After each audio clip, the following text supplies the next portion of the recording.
This is Cape Ann, 4 communities built on 400 years of Yankee ingenuity. We fish and farm, we create and craft, we trade and toil, we build and bootstrap. Some are born and raised here, like me. Some visit and never leave. But we all have one thing in common. We love where we live. I'm Kory Curcuru. I know half the people here, and I'm related to the other half. Follow me around Gloucester, Rockport, Essex, and Manchester by the Sea as we meet the people and share their stories. This is The Local Life. Gloucester artist Jackie DeFalco has the most fascinating background. Schooled in Buffalo by Hungarian purist priests, Jackie moved to Manhattan, worked for a master chef, got her master's, and became a big-time ad exec for 9X. Remember the Yellow Pages? Her groundbreaking expertise brought her to Beijing, where she oversaw global marketing for 15 countries, one of the first women to represent a major corporation anywhere in the world. But wait, how did she get here and become a successful artist? I visited Jackie at her home on Wheeler's Point to catch up and create.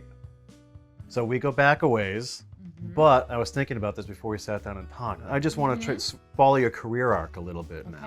I think I probably did more in the first 26 years of my life than I could have ever dreamed of. And most people do, right? Yeah, I was off the charts because I happened to choose to go to live in Beijing in 1986 with this program that NYU had. So our job was to put a PC on the desk of every executive and teach them how to create financial models.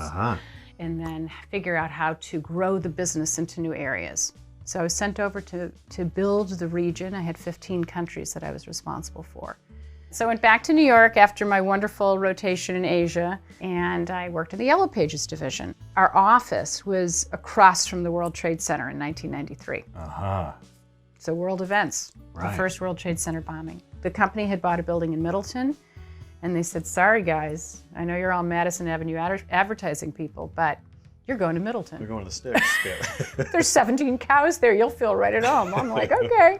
If I was gonna be in New England, I needed to live on the water. And I fell in love with a house in East Gloucester. I said, that's it, I have to have this house. I just was overwhelmed with the number of people that were living here doing creative things.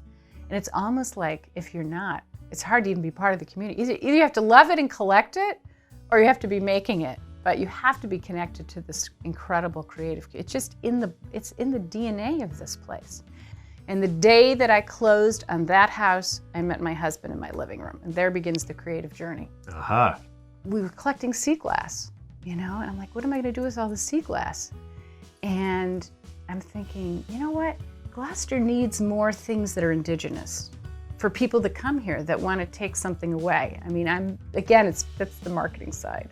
And I love to build things and stack things up, and I said, I'm gonna put this stuff together, but I don't wanna hurt it in any way. I want it to all work together naturally.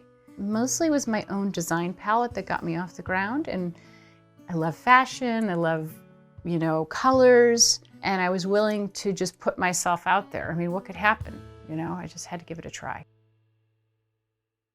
Okay, Jackie, my sleeves are rolled up now. We're at the workstation. Now, talk us through your process now. What I want to do is get started with decorating this piece. So I'm going to be looking for complementary colors. I know we're going to need a pearl. I know we're going to need, here's a pearl. That's kind of a good one. So now what I'm going to see how there's like a little gap in there.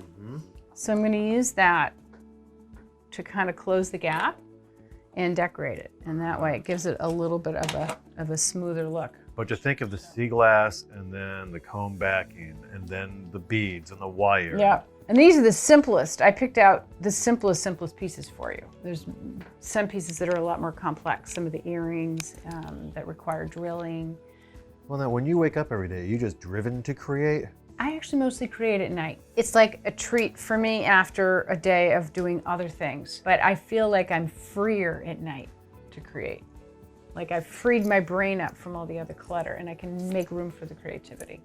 Well, what advice would you give to young aspiring creative types? I think you really have to have at least one other thing if you're going to be doing creative work. Something that is sort of your bread and butter while you're building your creative business, and then decide when you can kind of cross over. And it's also about making mistakes in life too. Like build your base, think of it as a staircase, one step at a time. So, you could fail. I could fail at this. There's a lot of things you could fail at. Build your little successes along the way, you know, and then give yourself the right to keep growing and changing.